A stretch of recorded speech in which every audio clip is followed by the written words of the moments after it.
얼마 전 영화 파묘가 1000만 영화로 등극했다. 오컬트 장르에서 새로운 작품이 탄생한 것이다. 이로 인해 많은 사람들이 오컬트의 기이한 매력에 빠져들게 되었다. 흔히 우리는 오컬트를 하나의 장르로 생각한다. 그래서 이 분야의 영화나 드라마에 매니아적 성향을 보이는 사람들도 많다. 이 영상을 보는 당신도 오컬트의 매력에 빠져들어왔을지도 모른다. 일반적으로 오컬트는 과학적으로 설명할 수 없는 초자연 현상을 말한다. 요즘에는 초자연 현상에 기괴한 장르가 포함된 것 또한 오컬트라 부르기도 한다. 하지만 이 오컬트가 실제한다면 어떻겠는가? 오컬트는 여느 음모론과는 차원이 다르다. 지금부터 오컬트의 위험한 매력 속으로 들어가 보자. 첫 번째, 오컬트의 메시아가 될 트럼프. 이스라엘 종교학자들 사이에서 쉬쉬하며 도는 소문이 있다. 바로 트럼프가 메시아의 재림일 가능성이 있다는 것이다. 이스라엘 종교학자들의 유대교 연구에 따르면 종말이 가까워질 때에 등장하는 이명의 주요한 메시아가 있다고 한다.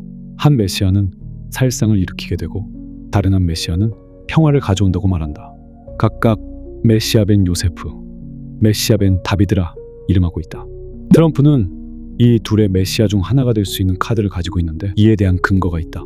첫째로 유대교 예언에 이스라엘의 적을 처리하기 위해 세계적으로 엄청난 혼란을 일으킬 메시아 벤 요세프가 등장할 것이라고 말하며 그는 암살을 당할 운명을 타고났다.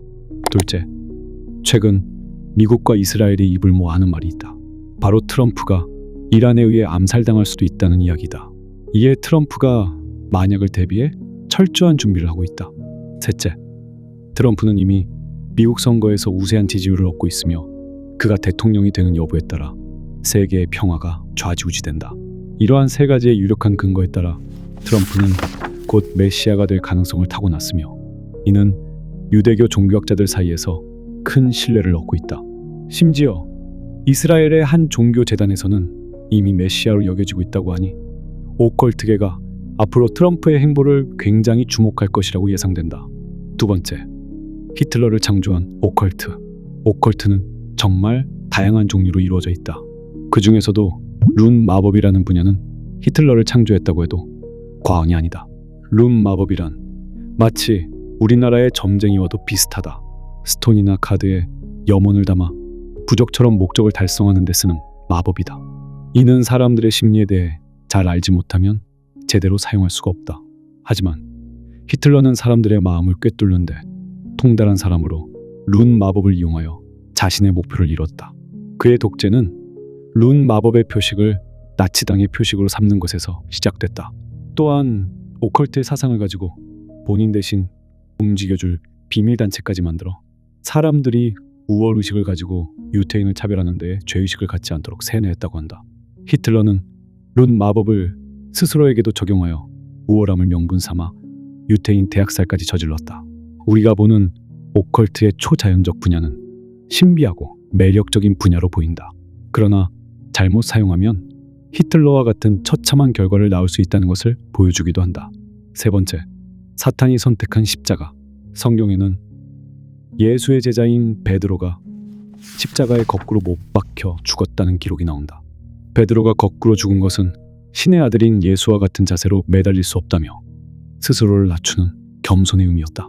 이런 경건한 스토리로 인해 역십자가는 베드로의 겸손을 상징하는 표식으로 사용되어 왔다. 반면 오컬트는 역십자가를 크리스천을 조롱하는 데 사용해왔다. 크리스천들이 의미 있게 생각하는 십자가를 거꾸로 뒤집음으로써 반기독교적인 사상을 표현한 것이다.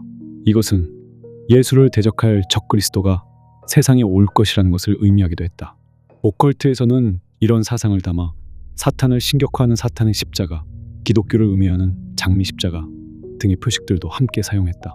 또한 오컬트는 여전히 십자가, 표식을 임의로 변형함으로써 반기독교 사상을 지속적으로 표현하고 있다. 네 번째, 오컬트의 민낯. 오컬트가 사실 사이코패스적인 면모를 가지고 있다면 당신은 어떻겠는가?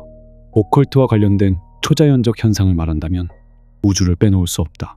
그 중에서 토성은 행성 중에 공전하는 속도가 가장 느린 행성이다. 그래서 과거 사람들은 토성의 공전 속도를 인생의 희노애락에 비유하였다. 이에 자연스럽게 토성은 죽음과 생명의 이중적 면을 동시에 가진다고 생각하게 되었고, 동시에 토성신도 생겨났다. 그래서 과거 사람들은 토성신에게 죽음을 바치면 이와 반대되는 삶의 풍요가 자신들에게 찾아온다고 믿었다. 그리하여 생겨난 끔찍한 제사의식이 있다. 바로 어린아이를 산채로 불에 태우는 의식이었다. 토성 컬트에 대한 헛된 믿음과 지나친 욕심은 죄 없는 어린아이들의 많은 죽음을 불러왔다. 시간이 지나면서 여느 신이나 사상이 그렇듯 토성 컬트에 대한 것도 쇠퇴하였다. 덩달아 어린아이를 바치는 일도 없어지게 되었다. 하지만 어떤 음모론은 토성 컬트의 사상을 가진 사람들이 아직 우리 사이에 숨어 있다고 말한다. 토성의 모양이나 옛 사상을 유지하면서 오컬트적 신앙을 현대까지 유지하고 있다는 추측이 돌기도 한다. 이렇게 오컬트적인 사상은 현대까지 이르러 우리에게 알게 모르게 영향을 주고 있다.